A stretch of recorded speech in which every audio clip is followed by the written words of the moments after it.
on the TV, on the radio, and even social media, everyone has become a debater. Hot heads, hot takes, and lots of hot air are now the norm. But only one can be the master debater. This is Master Debaters from News Talk 550 KTSA and FM 1071. And I'm Dennis Foley. Welcome to Master Debaters, the show where the best argument wins. This week, we're live on the 550 KTSA Facebook page. Hey, radio friends, a little bit of a secret. The show's pre-recorded for radio, so if you're listening Saturday nights, you could watch us on YouTube later on. So joining us this week, he claims to be the king of Texas and covers mixed martial arts for combat culture. Please welcome Matt Ryan. Hello, Matt. Hello, Dennis. It's live and in living color, baby, on the internet.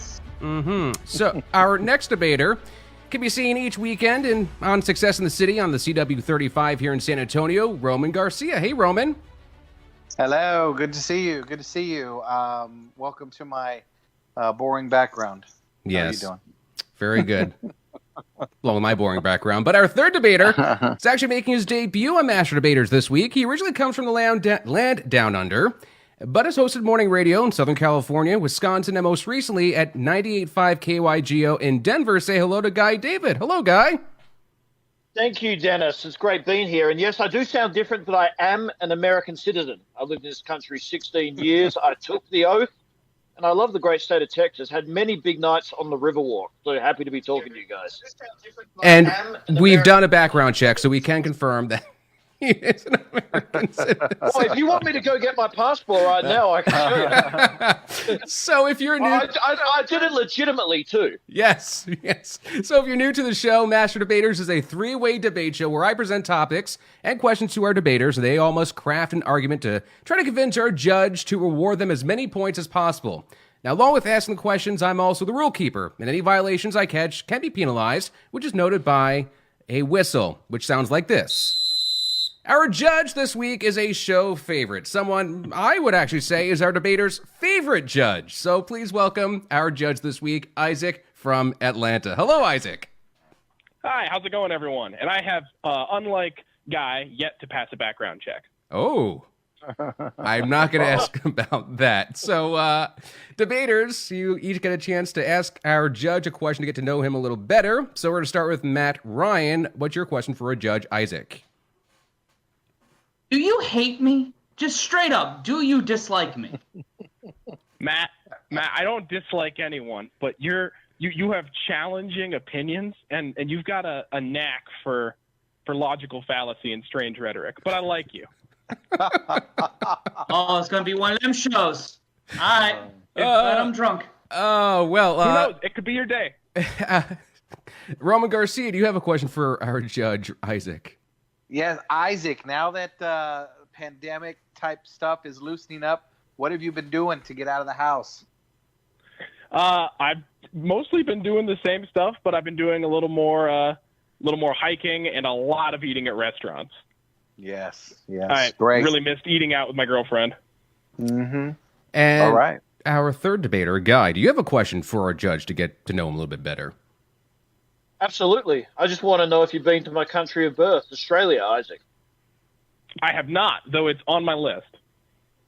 Oh. Well, if you score me well, I know a lot of people. I got a lot of contacts. I know the best places. So just putting that out there. But if you don't score him well... Can you mark down -2 points for attempting to bribe the judge?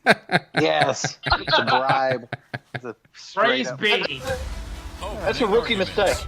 On Master Debater. Oh, well, we're getting this all started with opening arguments. In this segment, I will give each combatant a question or a topic. They will get 30 seconds, and the buzzer will let them know when that time is up. Then our judge, Isaac, will give them a score, 0 to 10, maybe -2, depending on how he's feeling on this first question, or maybe later on in the segment. But our first topic, the internet came down hard on the woman who posted video of herself inside a monkey habitat at the El Paso Zoo. The woman, now identified as Lucy Ray, is seen in the video giggling as she feeds 2 spider monkeys from her hand. Paso Zoo Director Joe Montesano says he doesn't think she had malicious intent. I think the trend is more for these social media posts. That seems to be what people are after, which unfortunately has ramifications beyond what they're thinking, I'm sure. For Lucy Ray, the ramifications include losing her job at an El Paso law firm and facing the possibility of criminal charges for climbing into the primate exhibit. Jim Ryan, ABC News, Dallas. So, Matt Ryan, what should this woman's punishment be? 30 seconds starts now. All right, so if we're going to start punishing people for stupidity, there's a long list of people who are just chasing clout on the internet and not really getting punished for it.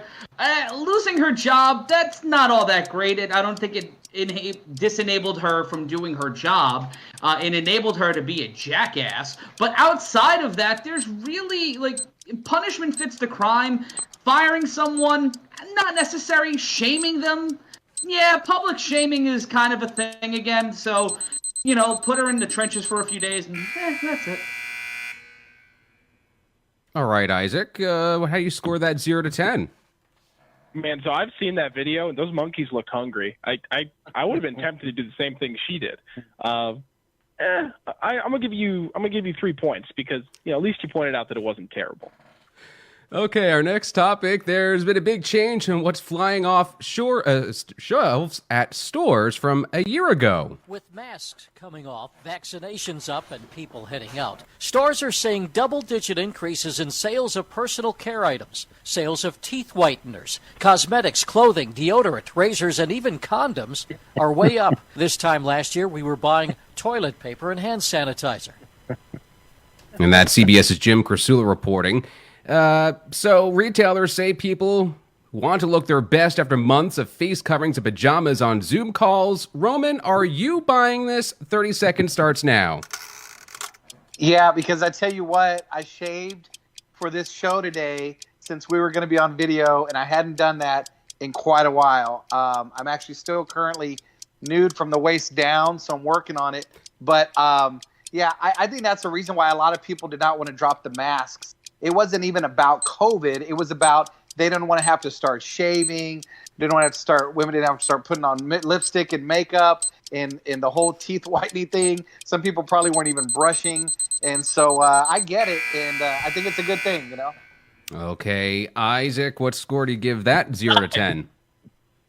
I'll give him 1 point for the incredibly basic wisdom we all know, but I'll also give him an additional 2 points for admitting to nudity. So 3 points total. Okay, our next topic, and again, this is on a 0 to 10 scale, so you guys are doing well so far. Next topic, John Cena says he's sorry. John Cena is apologizing to China after he called Taiwan a country. He did it while promoting the latest Fast and Furious film after saying Taiwan would be the first country to watch the flick. It led to backlash in China, and he's now posted this to social media where he speaks in Mandarin for more than a minute to apologize.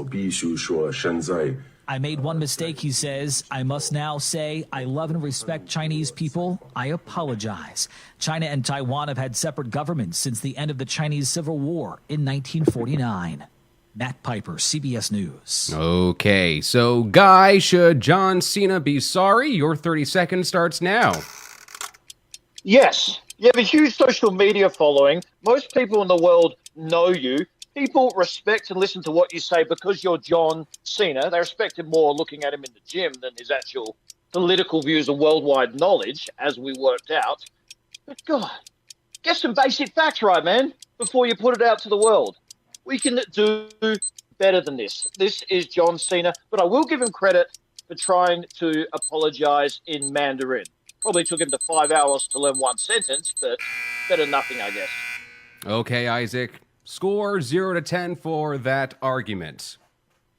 So I think that argument would have been an 8 had Taiwan considered itself to be part of China, which it doesn't. So I'll give him 1 point. Welcome. Like if I say my neighbor's yard is mine, that doesn't make it so, right? Right. The debaters, they'll be going head-to-head next, right here on Master Debaters on KTSA. This is Master Debaters, the show where the best argument wins. It is, and this is where things start to heat up a little bit. We have Matt Ryan, Roman Garcia and Guy David competing this week to convince our judge, Isaac, who's feeling a bit stingy today, that their argument is the best argument. And if you want to be a judge on a future edition of Master Debaters, head over to the Master Debaters page on ktsa.com to sign up. So let's move on. For argument's sake, on Master Debaters. So, some head-to-head combat now. I'm going to give all three contestants the same question. They will then each take a turn presenting their argument on that topic. After they each take their 30 seconds to respond, our judge will give them each points, or maybe not give points, but points between 0 and 10 for their responses. So our first topic, President Joe Biden says he still has questions about the origins of the coronavirus. In directing a new 90-day review, the president says more needs to be asked of China. We have been saying that for a very long time, that China needed to provide more access to the lab, cooperate more fully with the scientific investigators. Deputy White House Press Secretary Karine Jean-Pierre says the U.S. hopes the World Health Organization will also conduct a new probe. A WHO report in March said it was extremely unlikely COVID leaked from a lab. President Biden says the U.S. intelligence community has not reached a definitive conclusion.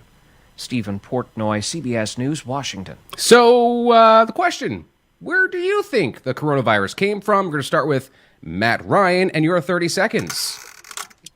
I'm not going to try to half-step and say it could have been this, it could have been that.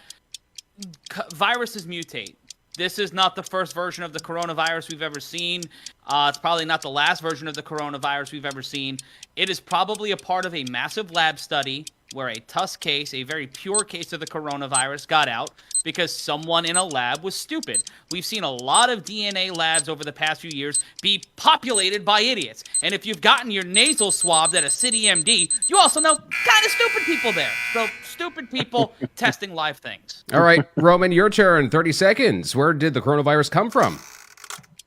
Well, I thought when they said it came from a wet market in a bat, it sounded a little fishy, a little made up, like a Spider-Man thing. He got bit by a radioactive spider. So I do believe, too, that it was some kind of lab experiment gone awry, and no one, understandably, wanted to own up to it and say, oh, yeah, that was us. We created this worldwide pandemic. It all looked shady from the very beginning with some of the excuses. That initial WHO report, just none of it sounded right.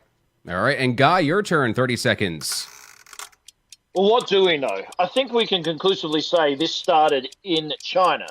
But first we heard it was from a wet market, people eating bats. And when I first got COVID, that was still the narrative. So it's sort of hard for me to comprehend that I actually got a disease from people eating bats. That was hard to deal with for me. But then it moved to the lab thing. And now it's sort of moved back and forth, and we don't know the answer. And these are some of the smartest people in the world trying to work out the cause of something that's killed millions of people. So we need more from the Chinese. We need more to figure out what happened and where this started. All right. Isaac, what scores are you giving all three of our debaters 0 to 10? Okay, so Matt Ryan and Roman essentially had the same answer. And it was an okay answer. I'll give you each 6 points. For talking about the likelihood of lab error and straying away from the bioweapon angle. Guy, I'm going to give you 10 points for admitting what we don't know, which is the heart of scientific inquiry. Thank you for that. 1 to 10, and idiots are decent.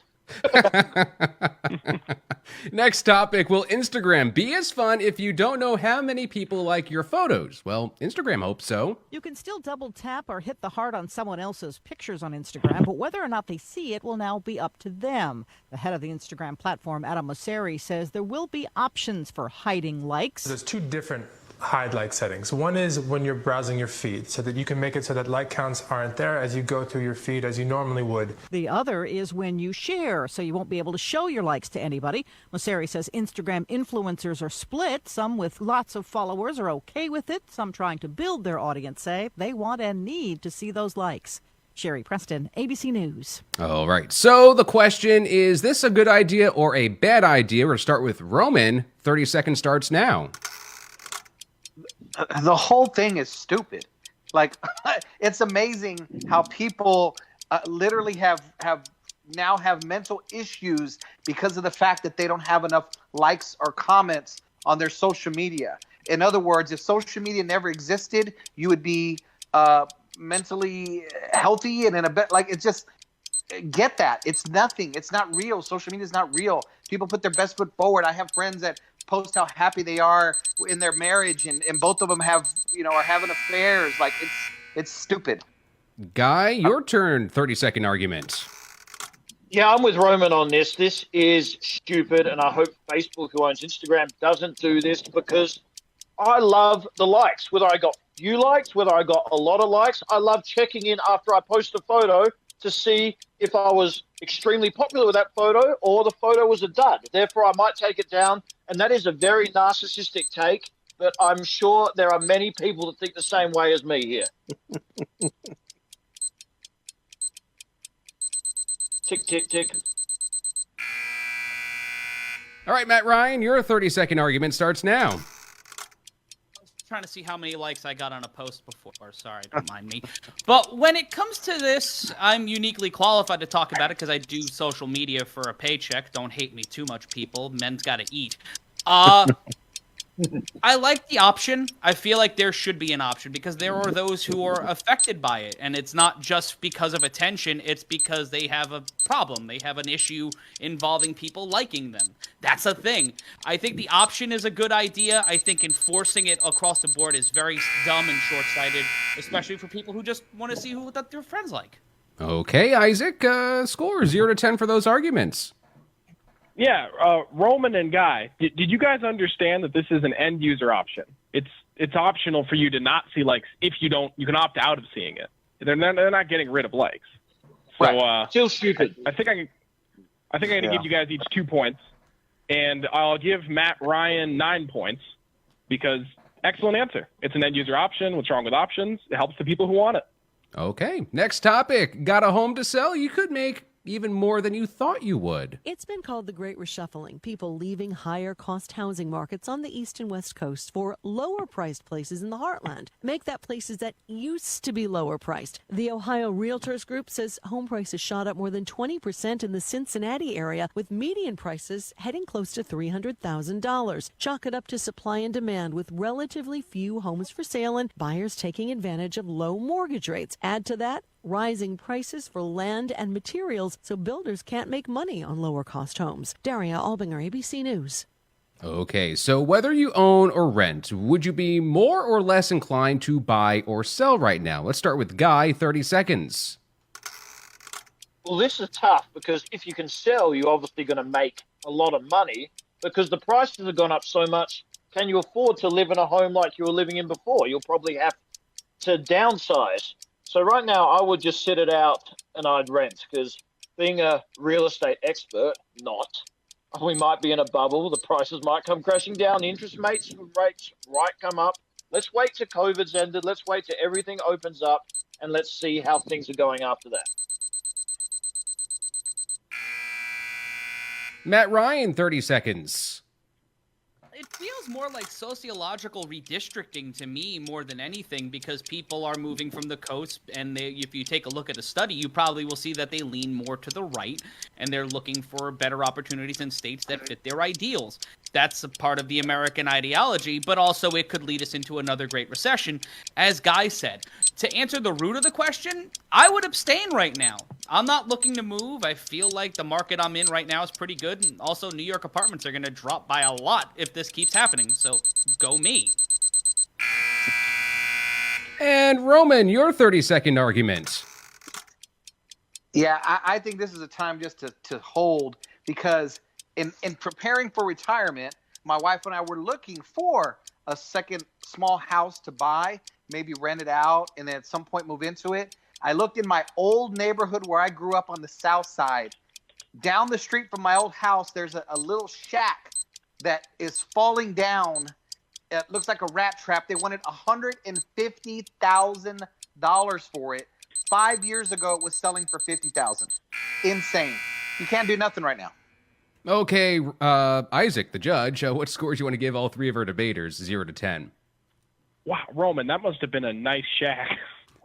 It was horrible. It was horrible. So, wow, that's a great anecdote. So I'm going to start everyone out at 3 points because we're all basically the same answer. Guy, I'm going to give you an additional 1 point for 4 points total because your answer was very factual and reasonable. Matt Ryan, I'm going to give you an additional 2 points for 6 points total because your answer was really interesting. Talked about political migration and the unsurety of the issue. And Roman, I'm going to give you a total of 10 points because I liked hearing about that Shaq. I might move there. Does it feel bad for me? Yeah, it's a rough time. Next topic. A Florida school superintendent is apologizing after a high school yearbook and its photos in there of 80 female students were altered. The girls' pictures were changed to hide the tops of their chests. A female faculty yearbook advisor deciding the pictures were inappropriate based on the school's dress code. Stephanie Faber's daughter was one of those girls. It's body shaming, it's discrimination, it's gender discrimination, it's the sexualizing of girls. St. Johns County Superintendent Tim Forson. We missed the mark, okay, and we'll do better. We'll continue to get better. Next step, a workshop to address the dress code. Peter King, CBS News, Orlando. Okay, Matt Ryan, we're starting with you. What should the school originally have done instead of altering the photos? Time starts now, 30 seconds. Thing! Why are people so stupid? What is wrong with schools across this country? The idea of uniforms in themselves are fakakta. It's more, you talk about control. These people are trying to take control of our kids, but you like a uniform? What kind of Stasi nonsense is this? Uniforms are stupid, dress codes kind of make some sense, but come on, guys, they're kids. Let them be kids. Let them deal with all the adult stuff later. All right, Roman, your 30-second argument starts now. I don't think the school should have done anything to those photos because where it should have been addressed was initially when the photos were taken, if they had a problem with it. Someone should have been there or sent out something in advance and say, by the way, we don't want you showing cleavage or we don't want you, if that's their standard. And people could choose to say, okay, I don't want to show up for the yearbook photo. I didn't show up for my yearbook photo. I was tired. I didn't even wake up that day. So you know what? It's not the end of the world. I'm not scarred for life because I didn't take my senior photo. So you know what? They should have left it alone. Guy, your 30-second argument. It's hard to argue with Roman on this one. Like, what if they had a problem? If they actually broke a dress code, why didn't they address it before the photos? They then saw the photos, and it's only women, and then they altered them. It seems like a weird dictatorship instead of a democracy, and obviously a double standard at the same time. So I'm confused by this, and obviously nothing should have happened.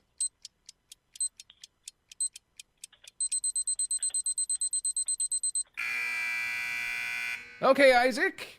Scores 0 to 10. What'd you think of those arguments? Yeah, okay. Roman and Guy was basically the same argument, but it's a good one. Why not address it before? It's unfair. Those students lacked notice. I'll give you guys 8 points for that. Matt, I feel like you didn't answer the question. You talked about uniforms and then ended with saying that dress codes were okay, but you didn't discuss ameliorating the problem of the photos. So I'm sorry. I'm going to give you 2 points. They shouldn't have done anything. I did say that. You said they shouldn't have done anything at any point at the beginning? I must have missed that. They shouldn't have done anything with the photos. They shouldn't have touched them up. Oh, okay. My apologies, Matt. I will give you 7 points. Okay, our next topic. How old is old? A study in the journal Nature Communications identifies the upper limit of human mortality as 150. Researchers used artificial intelligence to analyze health and fitness-related information. They based findings on 2 data points: biological age, associated with stress, lifestyle, and chronic diseases, and resilience, to determine how quickly a person returns to normal after responding to a stressor. Final determination, somewhere between 120 and 150. There's no coming back. Deborah Rodriguez, CBS News. All right, we're going to start with Roman. The possibility of living to the age of 150. Is that appealing or not appealing? 30 seconds starts now. Oh, my God. It used to be appealing until I hit 50 and everything started hurting. And I'm like, okay, if I'm, let's say, even halfway through my life, I need to do something different because this is going to suck, later down the road. So I tell you, my mother-in-law is 97 years old and lives with us. Her birthday's coming up in a couple of weeks, and she's doing amazing. So if I can do anywhere near what that woman's doing, then I'm okay with it, and I'm excited about living a long life. Guy, living to 150. Like the idea? Don't like the idea. 30 seconds. I thought about this and I went back and forth, and then the universe is billions of years old, so in perspective, that's not a long time. So if I can't use my legs, if I can't play sports, if I can't run like I could at a younger age, I have no problem with that. As long as I can lie in bed with a beer, a beautiful woman next to me, and watch sports, I will live as long as I want, and I'm good with 150.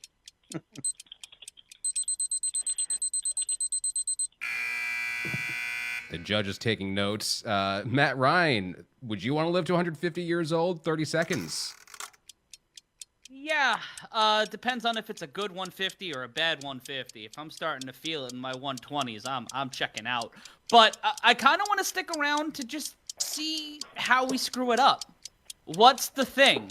Because the thing's coming. We just don't know what the thing is. And I kind of just want to see what'll happen. So sticking around for that, you know, missed the moon landing. The downfall of civilization's gotta be baller, though.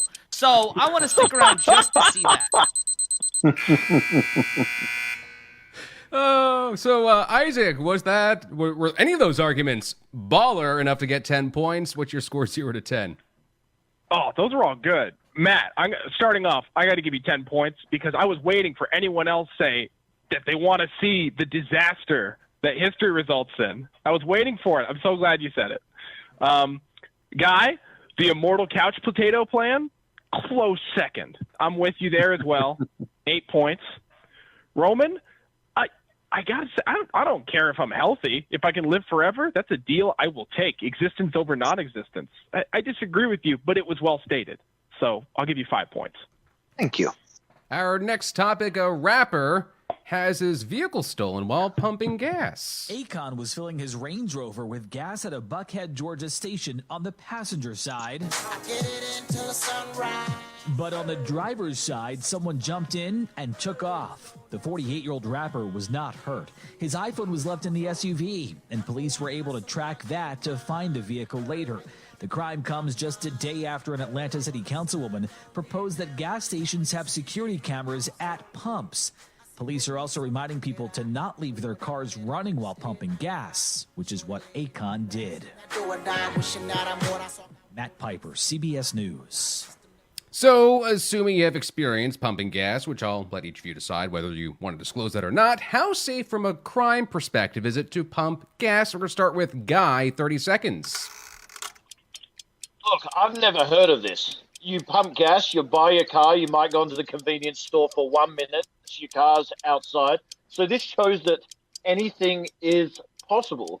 So then you go to, is the thief really ballsy or really stupid? I lean on the side of stupid since it was Akon's expensive car, and this can cause a lot of ramifications, but it does show that anything is possible.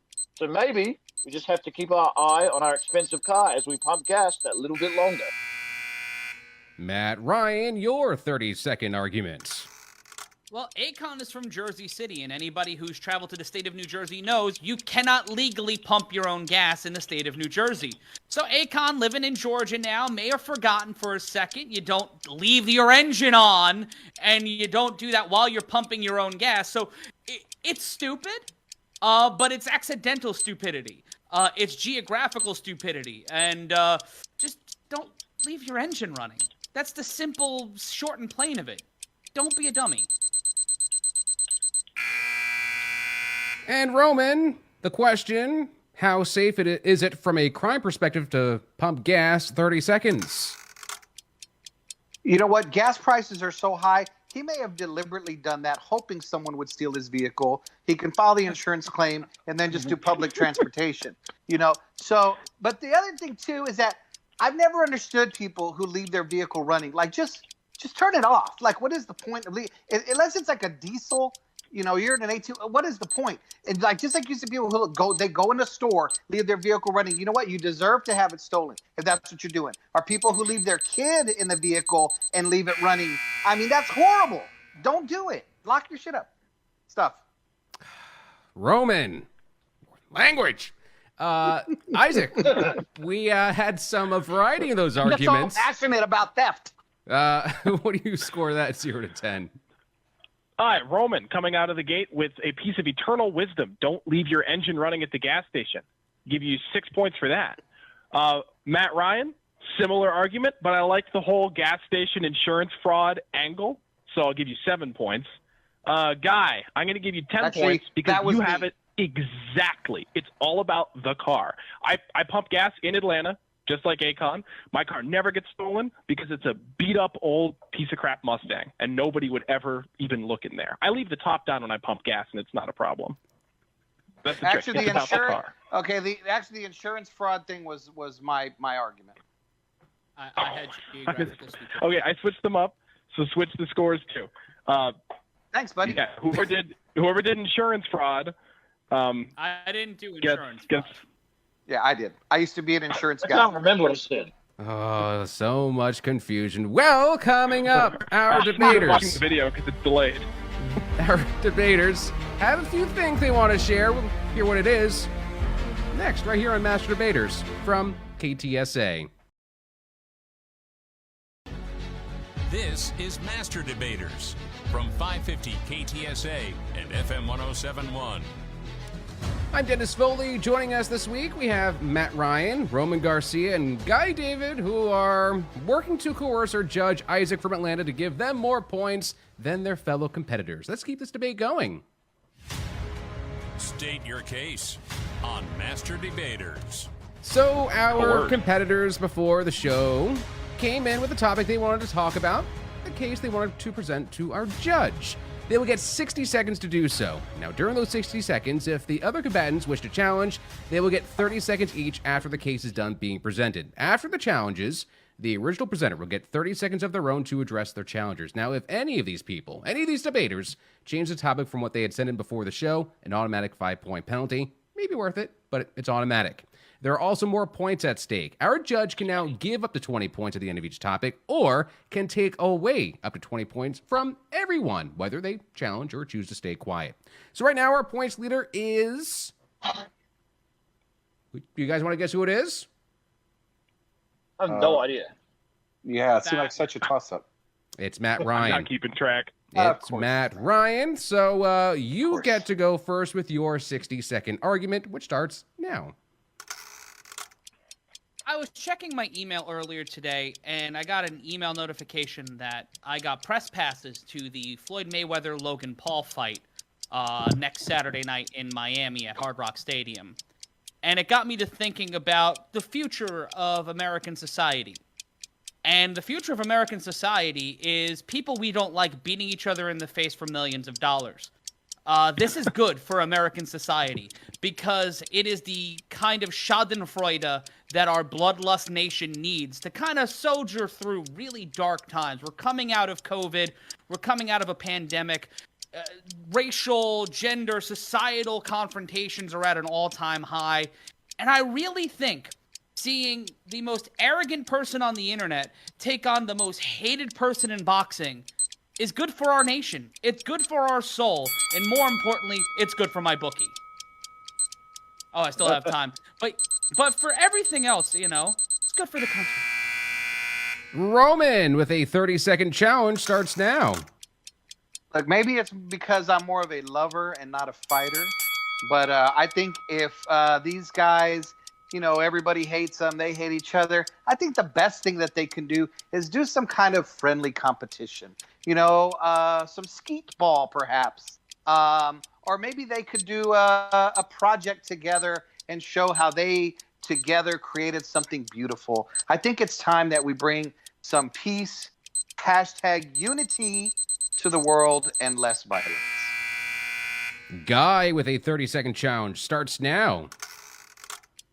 So, Matt, just to be clear that you like this Jake Paul or Logan Paul or whatever the YouTuber is fighting Floyd Mayweather. Yes. I couldn't disagree more. I think this is the most stupid thing I've ever heard. You have one of the greatest boxers of all time, undefeated, 52-0, fighting a YouTube star. And it's actually insulting that people are going to pay for this. They're going to pay $50 to watch this farce. And I've been looking up for it. Mayweather is the greatest marketer of all time. He's going to make another $100 million from this because we are absolutely stupid people. All right, Matt Ryan, you got a 30-second rebuttal. You get what you deserve in this country. And that's us sitting and ordealing through this and actively paying for it. We're the nation that's built on gun, germs, and steel. So thinking a political project or like a fun little scrapbooking thing is going to solve all of our problems? No. It's going to take two idiots who know how to market to punch each other in the face. That's what we need as a nation right now. It's to shut these people up and maybe dole out a concussion or six. That's what we need. That's what we want. And also, that's how I make my money. So yes, it is good for the economy and good for Matt Ryan. So, before we go to our judge, maybe they could do some sort of competition where they argue over things that maybe don't matter at the end of the day and stream it on Facebook and do it on the radio or something else like that. But, yeah. What about a real professional boxing fight? Yeah, that too. It pretty much is. Like, I don't think it's got the fakakta Mike Tyson rules. So, Isaac, what scores are you giving those arguments? -20 to 20. So I'll start with Roman. I'm also against violence, but that doesn't apply to sports, especially combat sports. The people demand blood, internet celebrity blood, and I think it's a good idea to give it to them. I'm going to give you 0 points.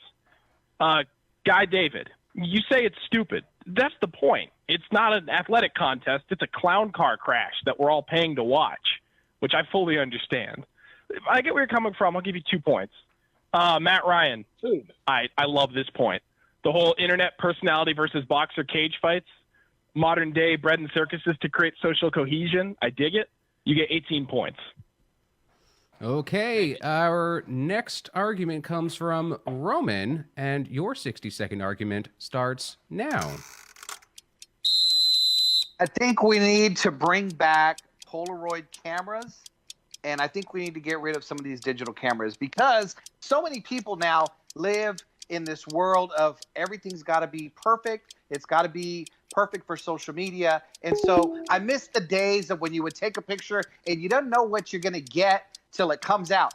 And it cost you money every time you took a Polaroid. That was a few cents. With digital cameras, it's just like, there's no real substance to it. And so it's like, you got to take the perfect photo. Every time you take a photo with someone, what do they say? Let me see it. Let me take a look. If they don't like it, delete it, get rid of it. You know what? Let's see the weird faces. Let's see the wind blew in your hair. And I think a lot of this is stemming from my recent trip with my wife to Miami, where we couldn't go 5 steps without taking a picture. But I tell you what, if it cost 15 cents every time you took that picture, I guarantee you we would not have taken as many. So I think we need to just get rid of all this digital stuff and bring back where you got to shake it and see what you got. All right, Matt Ryan with the first challenge, 30 seconds. Cameras haven't gone away. They're back in American society. Like, I could buy one at the Best Buy. My hipster cousin has one. She's 17. Like, they didn't go away. They're kind of like vinyl. They're coming back. So your point is kind of moot and shake it like a pole. That was bad for the photos. What's wrong with you? I like the idea of multiple types of media. I like a good film camera. I like a good 8mm. The stuff shouldn't go away, but we should have the option and the ability to have old and modern media. Guy, your 30-second challenge. Look, call me or disorganized. Yeah. Call me lazy. Maybe. Yeah. I just like the digital cameras. I like the phone. I like to know when I take the photo, it's on the phone. I won't lose it. I know the old Polaroid cameras is nostalgic and everything like that. But then you get the picture, you might be in the car, you might have the window down, you might be trying to change the radio, might blow out the radio, go out of the window. That's actually happened to me before. You might lose the photo. I like the convenience of being able to do everything on an iPhone. I know that's a lazy take. I'm sorry, people. Roman, your 30-second rebuttal starts now. I think just all of it's just become too disposable, too fake. Again, I think that we were better off when we could say, hey, this is a real genuine moment that I caught. And again, I didn't alter it. I didn't filter it. I didn't put little deer antlers on it. You don't have these poor guys going to meet a girl in a coffee house who they think, looks like a supermodel. When they meet her, she looks like Gollum. I think all of that needs to go away, and let's just bring back some reality and bring back the Polaroids even more so. Okay, Isaac, an argument about bringing back the Polaroids. Are you on board, not on board?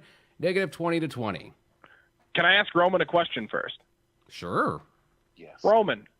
Yes. So I understand your argument. It's too disposable, it's too fake, seeking perfection, yada, yada. I dig it. How do you want to make people start using Polaroids again? Well, we can't make them. But I think if it was just more of a commonplace thing, I think people would just start doing it,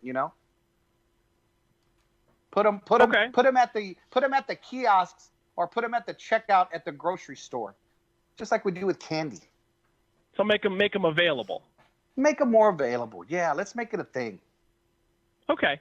Yeah. Okay. Roman, I'll give you 15 points because although I think it's impractical and it is worse than digital photography, you're right. It's fun and it's nice to have that one shot. It makes the photo more important. Guy David, though, I'm going to give you 16 points, more points, because you're right. Digital cameras are better for taking little emergent photos like that. Matt, I'll give you the same. 18. Basically made the same point, and I do agree with it. Okay, our next topic comes from Guy. Your 30-second argument starts now. 60 seconds. 60 seconds. There is a story out of Massachusetts that a woman went into a convenience store. She got a scratch-off ticket. She scratched it, thought she didn't win anything, gave it back to the attendant who threw it in the trash, like she asked him to. 5 days or 10 days later, the owner was going through the trash, found the ticket, and saw one part of the ticket wasn't scratched off. He scratched it and saw the ticket was the $1 million winner. He tracked down the woman and gave her $1 million. He said, it felt like karma if I didn't give it to her. Now, this woman has $1 million, and I don't think he should have given her the $1 million because part of buying that lottery ticket, scratch ticket, is doing your due diligence. And if you don't scratch off the part that has you winning the $1 million, there is something wrong. You don't deserve it. It's like buying a stock in a company.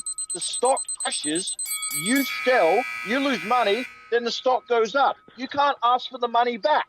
You have to do your due diligence. The store owner should have kept that $1 million, or she should at least give him half the winnings. All right, Matt, you have the first 30-second challenge, which starts now. The operative word there is paid. The person who paid for the scratch-off ticket technically owns it. If you technically pay for a stock, you own that stock until you sell it. They did not sell it. They might have forgotten it. Isn't giving it back to the owner selling? Technically, it's their property. If you leave a baby somewhere, it's still your property. If you leave your phone somewhere, it's still your property. So within the idea of law, within the rule of law, the court of law, sir, that is still that person's property. And Roman, your 30-second challenge. Okay, now granted the woman threw it away, but I almost equate it to if I dropped a $20 bill on the floor, someone found it, they should give it back to me.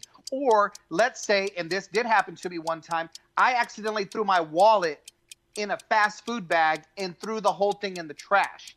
Now, granted, I never got the wallet back, but point is, it can happen. So this woman, she made a mistake. Hey, it was kind of stupid, but you know what? Yeah, that karma is a real thing, and I think it was the right thing to give her her money back or give her her $1 million. Guy, you get a 30-second rebuttal, which starts now. I think there's a difference. You drop a $20 bill, that's accidental, it can fall out of your pocket. She scratched the ticket, read the rules, thought she didn't win, gave it to the person and said discard it, who then put it in the trash. That was her conceding. That was her selling her stock. That was her saying, I'm out of the game, even though I bought it. So him giving it back to her is like saying, here, the stock rose, have your money back. I think she should give the owner of the store half the money at least. Okay, Isaac, what do you think about those arguments, -20 to 20? Matt, I want to address your phone example first. What do you think happens if you intentionally throw a phone away in the trash? You're hiding from prosecution? It's not your phone anymore. You've abandoned it. It's abandoned property. But it comes down. It comes down to purchase. You abandon a baby, you still can get the baby back. I saw an episode of Louder Milk exactly built around that this morning. Babies aren't personal property. There's a bit of a difference. And similarly, Roman, Guy pointed this out better than I can. But yeah, there's a difference between accidentally dropping something and being incorrect about its value when you intentionally throw it away. So minus 1 point for Roman, minus 5 points for Matt because he made that incredibly bad faith comparison to a baby, which is ridiculous. Guy, you get 20 points. That was a phenomenal story. That was an incredibly cogent argument, and you built a great analogy on top of it with the stocks. Well, who is going to win? It all comes down to one final fight. This is Master Debaters from KTSA.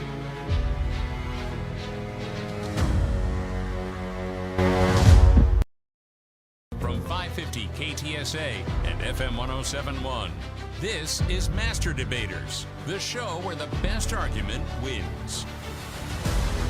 That argument ends right here and ends right now. This week, it's a battle between Matt Ryan, Roman Garcia, and Guy David to convince our Judge Isaac that their argument is the best argument, but it comes down to one final fight. Closing arguments on Master Debaters. This is all where it gets decided in a 4-minute melee. I present a topic, and our 3 contestants will hash out amongst themselves for a whole 4 minutes. No more, no less. At the sound of the final buzzer, our judge will give each combatant up to 100 points, or could take away up to 100 points. The person with the fewest points will get a 15-second head start. Everyone else can join in after that little ding bell has rung. So right now, you guys want to guess who has the fewest points right now? That you all figured out? No? Me? No. It's Roman, the person with the fewest points. Of course it is. It always is. Yes. Why I said no. So now that COVID-19 cases are getting lower and vaccination rates are getting higher, more Americans are getting back to traveling. The TSA is expecting to see millions of people travel over the Memorial Day weekend. They could screen more than 2 million people in a single day at U.S. airports this weekend. At least 6 million estimated for the whole holiday. That would be the first time we're seeing numbers that high since the start of the pandemic. And where are people going? Hopper tells us that the top domestic destinations right now are Vegas, Miami, and Orlando. For international, we're looking at Cancun, Cabo, and Montego Bay. That's ABC's Gio Benitez at Chicago's O'Hare International Airport. So, should people travel this weekend? And if so, where? That's the 4-minute argument. Roman gets the 15-second head start, which starts now. Boom. Well, you're talking to a guy who just got back from Miami, Florida. And so I think everybody should travel. Start getting back out. Start pumping some money back into the economy. You can still do it safely. You can, on the plane, we had to wear a mask. At the airport, you had to wear a mask. Now, granted, this whole social distancing thing was completely out the window at the airport. But, there's only so much you can do. But restaurants were still having you wear a mask you went in, wash your hands, sanitizer. I think everybody needs to start getting back out, doing some stuff. We had a great time after being locked down for so long. Mentally, for your mental health, I think it's something that people need to do. People need to feel like they can get out in the world again and start enjoying things. Like I said, you can do it safely. I disagree. I disagree. If you're not vaccinated right now, keep yourself in the damn house unless you're wearing a mask. Legit. Like, if you're vaccinated, I'm fully vaccinated. I'm fine with being fully vaccinated. I'll travel. I'll still wear a mask because I don't know how much of a viral load I have from traveling around and doing stuff. And also, if I'm going to be in a tin can for 4.5 hours, I want to wear a mask anyway. Because you people stink.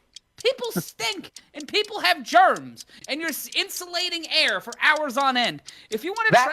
The air is clean. The airline even said they filter it, and like 98% of it is filtered. I got some dude from friggin' from Teaneck sitting next to me on a 3-hour flight. You're better on a flight. Egg salad sandwiches. You're better on a flight than just walking. Yeah, but if out he's and about. breathing directly next to me, I don't want to smell his egg sandwich. I don't want to smell his coffee breath. I don't want to be put in a position where I have to stooge off to the stewardess. Hey, this guy smells like he's got halitosis, and it's making me personally uncomfortable. But Well, Matt, I was flying the Matt, day Matt, of Matt. lockdown. Well, Matt, isn't that how we used to travel? We've all had the experience where we all sat next to someone smelly, someone we didn't want to speak to, but we dealt with it. But we dealt with it before COVID because we're human beings. We're supposed to travel. Now we have the option. It's culturally and socially acceptable for me to wear a mask and not look like a doofus or look like a being we're all going to sit next to people on the plane that we don't want to sit to. That's part of life that we want to get back to. But we have to do our due diligence. So get vaccinated. Do your due diligence. Be careful. If you're not vaccinated, wear a mask. But regarding sitting next to smelly people and stuff, I don't get it because we're going to have to do that again in a plane one day. They're not even asking who's vaccinated or not vaccinated. They're still just saying everybody wear a mask. So you know what? Everybody's going to wear a mask anyway. People out there that are trying to fake And you know being what? vaccinated. If someone stinks that bad, the mask doesn't help. And I know because I passed someone, I was wearing a mask, and they smelled like death. And so that, too, almost makes the whole point about how some of the mask thing can be ineffective depending what type of mask you're wearing. You got people wearing bandanas thinking it's stopping a virus, and it's not doing anything. It's all up in their head. Wear a proper mask. We want to get back to normal. And to do that, we have to do a little bit of due diligence. We have to wear a mask when told to, like we're still told to wear masks at the airport, in the plane. But we're getting vaccinated. The country's open up. We are human beings. We want to travel. We want to explore. Go out, have a good time, because we have been stuck at home with alcohol as our best friend There was for people over a out year. there is people out there smoking weed or whatever. They're blowing that stuff everywhere. So you know what? Again, they're going to do it. So mask up. Oh no, you're just going to want to eat a sandwich instead of spreading a deadly disease. Also, maybe it'll make you hungry. Getting back to normal. Sandwich. Okay, fine. Normal. Normal is relative, and we learned that right quick when this lockdown started. Because what's normal to me may not be normal to some people. So Matt, you don't want anyone to travel? What are you saying? I'm not saying I don't want people to travel. I'm just saying don't be a jackass while you're traveling. Okay. Well, what if you're naturally smelly? Is that being a jackass? Yeah, some people can't help. Yeah, in a It's plane, just more totally. of just social contract. Okay. I'm terrified to sit next to you on a flight. The question was, should people travel this weekend, and if so, where? So Miami. I did mention I don't care. Miami. That's where I came from. That's what I'm saying. Go to Miami. I'm going to go one by one. Matt, should people travel, and if so, where? Yes, I believe they should travel, and they should travel to wherever they want. I don't have a personal preference. Don't go to Miami, though. I'm going there next week. Anywhere but Miami. Roman, should people travel, and if so, where? To travel, they should go to Florida. Florida's real open as far as not being super restrictive, but they do still have good guidelines. Everyone's having a great time. The weather's incredible. Florida. Okay, so Robot Roman says yes, and to Florida. And Guy, should people travel, and if so, where? Go to Hawaii. Just because I've never been to Hawaii, but when I fly to Australia, I fly over Hawaii, so I always see it on my flight path map, and then I look at photos of it, and I get inquisitive, so I want to go to Hawaii. So if you're traveling, go to Hawaii, send me pics, send me photos, and tell me how it is. Have a good time. All right, so Isaac, what do you think of those arguments? What scores you want to give, -100 to 100? Yeah, I think Hawaii is also a very good answer because there's very low COVID rates there. So that's wise. Guy David, I'll give you 50 points. Roman Garcia, I disagree with you that masks help you not smell people's nasty body stank. I think they do. I've had mask on and off outside a bunch, and when I'm passing a person who reeks, I think it does help. I'm going to give you 40 points to Roman. Matt, your egg salad sandwich wisdom, I think, is critical, and that people shouldn't travel if they don't vaccinate, which you were the one who said that, yeah? Yes. Okay, yeah. Yeah, I fully agree with your statements regarding travel, vaccination, and egg salad sandwiches, and I'm going to give you 70 points. And just to clarify, how many points did you give Guy? Guy got 50 points. Okay. Let's see here. This is where I do the math portion of the show, where I really put my skills to the test. Suspense. To figure out who our winner is this week. So, after, I guess you could say, a pretty heated discussion, it may have been calm, may have been a little heated, about some of the most controversial topics in our land right now. It's time to name this week's Master Debater. In third place, with 90 points, Roman. In second place, Imagine that. with 129 points, is our debater making his debut on the show, Guy David, which means this week's Master Debater, with 148 points, Matt Ryan. You get to celebrate with a 60-second celebration, which starts now. No, it was hard, San Antonio and the state of Texas, for you to go without your king for so long. But I am here right now, reaching out to you on YouTube, on Facebook Watch, and more importantly on the radio, to let you know that your king will not leave you. Your king will be right alongside you. As you travel and wear your mask and get vaccinated, I will be here. Whenever you are walking around listening to things, I'll be there. When you need someone to yell about sports, I'll be there. When you need someone to talk to you through a breakup, I will not be there. But more importantly, I will be in your heart. And I want you to know that I am the master of Master Debaters. And I want to thank my judge, and I would like to thank my competition. And also, I would like to thank the really good lighting I bought, because I look pretty on this show right now, and you're all up. Oh, hail the king! Oh, man, can I take his win away now? Yeah. Yeah. Is it too late? I was going to say, I mean, you were talking crap about the judge earlier on, and now you're like, oh, I love the judge. He's great. He's amazing. Yeah. Oh, that's it. A big thank you to fun. our 3 contestants. Matt Ryan, you can catch on Cabinet Culture, covering the world of mixed martial arts. Roman Garcia, who you can see each weekend on Success in the City on the CW here, CW 35 here in San Antonio. And our third debater, Guy David, morning radio host, most recently heard on 98.5 KYGO in Denver. And big thanks to our judge this week, Isaac from Atlanta. Master Debaters is a production of XS Studios and KTSA San Antonio. Learn more about Master Debaters online at ktsa.com. I'm Dennis Foley, and this has been Master Debaters, this show where the best argument wins. Hail the king! Should have given it to Guy. Yeah, take it away. Not too late. San Antonio's home for news Is it not too and late? talk. On air, online, Guy gets a million and points. on demand. 550 KTSA and FM 107.1. Too late. You threw that lotto card in the trash. It's too late. No, Matt won that fair and square. It is what it is.